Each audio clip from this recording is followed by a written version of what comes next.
ہم بات کریں گے حضرت ابراہیم علیہ السلام کے بارے میں۔ حضرت ابراہیم علیہ السلام کے خاندان ایک بت پرست تھا، آئیڈل ورشپ،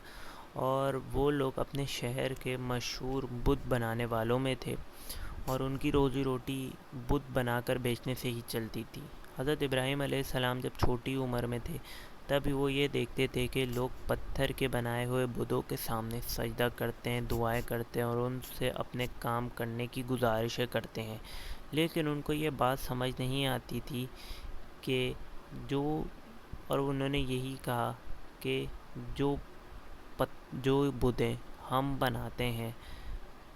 جو وہ ہماری محتاج ہیں، ہماری مدد کی محتاج ہیں، وہ ہمارا کام کیسے کر سکتی ہیں۔ حضرت ابراہیم علیہ السلام بچپن سے ہی بہت سمجھدار اور سچ کی تلاش میں تھے۔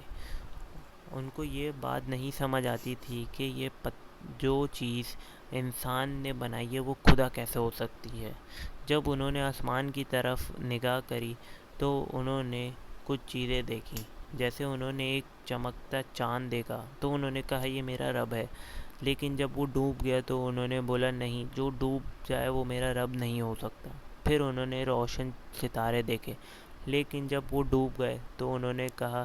کہ میرے رب نے مجھے بچا لیا اور مجھے ہدایت دی، ورنہ میں گمراہ ہو جاتا۔ پھر انہوں نے سورج دیکھا اور انہوں نے کہا یہ تو سب سے بڑا ہے اور روشن ہے، یہ میرا رب ہے، لیکن جب وہ غروب ہو گیا تو انہوں نے دعویٰ کیا کہ میں ہر چیز سے برا کا اظہار کرتا ہوں جو چیزیں تم لوگ شریک بناتے ہو، اور میں اپنے رب کی طرف چہرہ کرتا ہوں جس نے زمین و آسمان بنایا، اور میں شرک کرنے والوں میں سے نہیں ہوں۔ اللہ تعالیٰ نے قرآن میں فرمایا ہے، اور ہم نے ابراہیم علیہ السلام کو دنیا اور زمین و آسمان کی قدرت دکھائی تاکہ وہ یقین کرنے والوں میں سے ہو۔ حضرت ابراہیم علیہ السلام کا سب سے مشہور واقعہ بدھوں سے جڑا ہوا ہے، کیونکہ حضرت ابراہیم علیہ السلام اپنی قوم کو بار بار یہ سمجھاتے رہتے تھے کہ یہ بدھ نہ سن سکتے ہیں، نہ بول سکتے ہیں، نہ کسی کو فائدہ یا نقصان پہنچا سکتے ہیں۔ صرف اللہ ہی کی ذات ہے جو زندہ کر سکتی ہے، موت دے سکتی ہے اور رزق دے سکتی ہے، لیکن ان کی قوم پرانی روایتوں، دھرم اور گھمنڈ کی وجہ سے ان کی بات کبھی نہیں مانتی تھی۔ ایک دن حضرت ابراہیم علیہ السلام نے طے کیا کہ میں ان کو ایک ایسا ثبوت دوں گا کہ ان کو یقین آ جائے گا۔ تو ایک دفعہ جب سب عید کے جشن کے لیے گاؤں سے باہر گئے تو وہ مندر میں گئے، اور انہوں نے جہاں پر سارے بڑے بڑے بت رکھے ہوئے تھے تو انہوں نے کلہاڑی اٹھائی اور سارے چھوٹے چھوٹے بتوں کو توڑ دیا، اور وہ کلہاڑی اٹھا کر بڑے بت کے کندھے پر رکھ دی۔ جب قوم واپس آئی تو انہوں نے دیکھا کہ ان کے سارے چھوٹے بت ٹوٹے ہوئے ہیں، تو انہیں بہت غصہ آیا۔ انہوں نے حضرت ابراہیم علیہ السلام سے پوچھا کہ یہ کام کس کا ہے، اور ہمیں لگتا ہے کہ ابراہیم علیہ السلام نے ہی کیا ہے کیونکہ وہ ہمارے بتوں کے خلاف بات کرتا رہتا ہے۔ تو حضرت ابراہیم علیہ السلام نے کہا کہ تمہارے سب سے بڑے بت کو دیکھو، اس کے کندھے پہ کلہاڑی رکھی ہے، اگر تمہارا بت بول سکے تو اسی سے پوچھ لو۔ تو پوری قوم ایک دم سے خاموش ہو گئی، کیونکہ وہ جانتی تھی کہ وہ جو بت ہیں نہ وہ بول سکتے ہیں، نہ ہی سن سکتے ہیں، نہ ہی کچھ کر سکتے ہیں، اور ان کو حضرت ابراہیم علیہ السلام کی بات کا یقین آ گیا کہ وہ سچ کہہ رہے ہیں، لیکن ان کے دھرم، روایتوں اور گھمنڈ کی وجہ سے انہوں نے اس بات کو مانا نہیں۔ حضرت ابراہیم علیہ السلام نے جب سارے بتوں کو توڑ دیا اور یہ ثبوت اپنی قوم کو دے دیا کہ یہ بت کچھ نہیں کر سکتے، تو ان کی قوم کو اور غصہ آ گیا، اور گھمنڈ میں انہوں نے کہا کہ اس نے ہمارے بتوں کا مذاق بنا دیا ہے اور ہم اسے زندہ نہیں چھوڑیں گے، اسے آگ میں جلا دو۔ تو انہوں نے ایک آگ بنائی جسے کہا جاتا ہے کہ وہ اتنی بڑی آگ تھی کہ اس کے قریب بھی کوئی نہیں جا رہا تھا اور اس کے شعلے آسمان تک تھے. اور حضرت ابراہیم علیہ السلام کو ڈالنے کے لیے انہوں نے ایک مشین جسے کیٹاپلٹ کہتے ہیں، جیسے کہ جب کوئی جنگوں میں ایک مشین کا استعمال ہوتا ہے جو بہت دور سے ایک بوم پھینکتی ہے دشمن تک،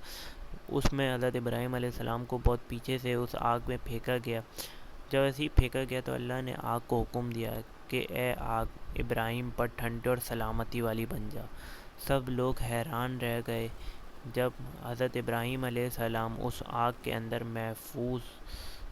اور زندہ بچے. نہ ہی ان کی اسکن جلی، جسم جلا، نہ ان کے بال جلے، نہ ان کے کپڑے جلے. سب لوگ حیران رہ گئے اور وہ صحیح سلامت اس آگ سے واپس آ گئے.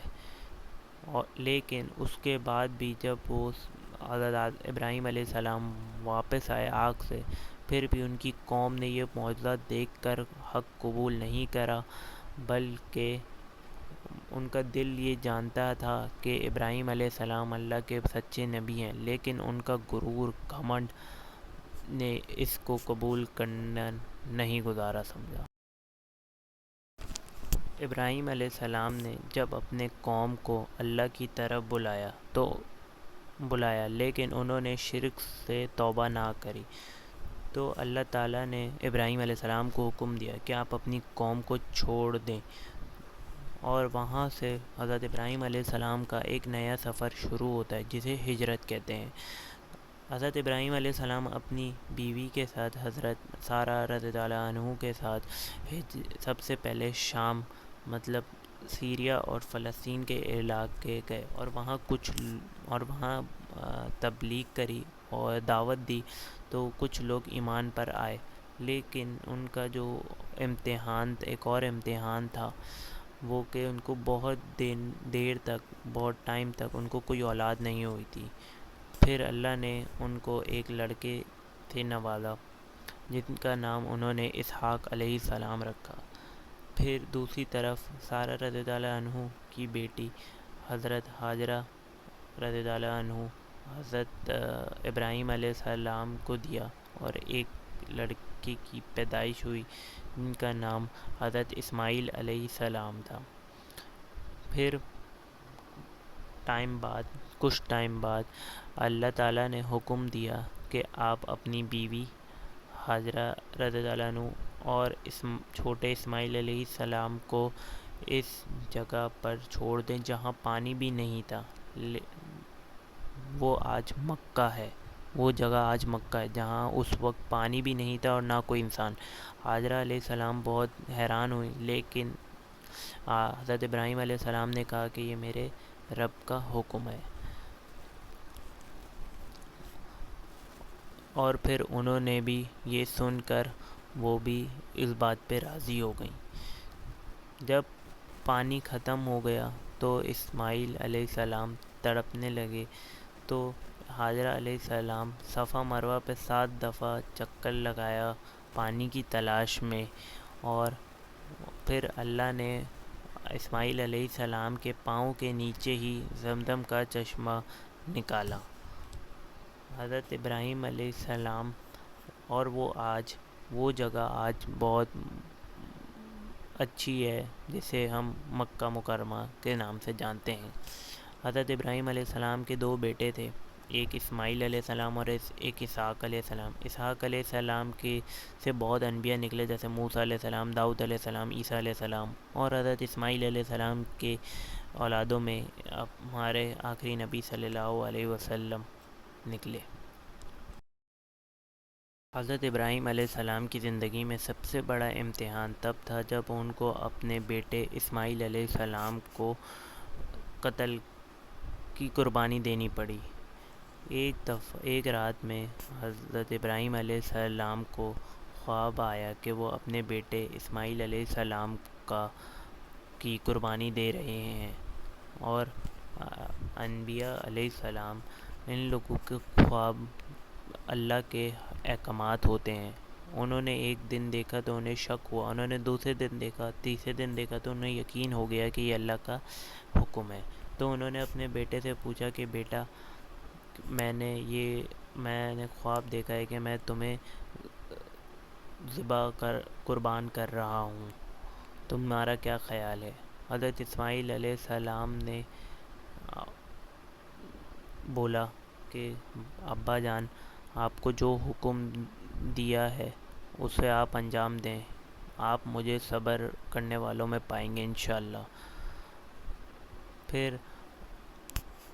حضرت ابراہیم علیہ السلام اسماعیل علیہ السلام کو لے کر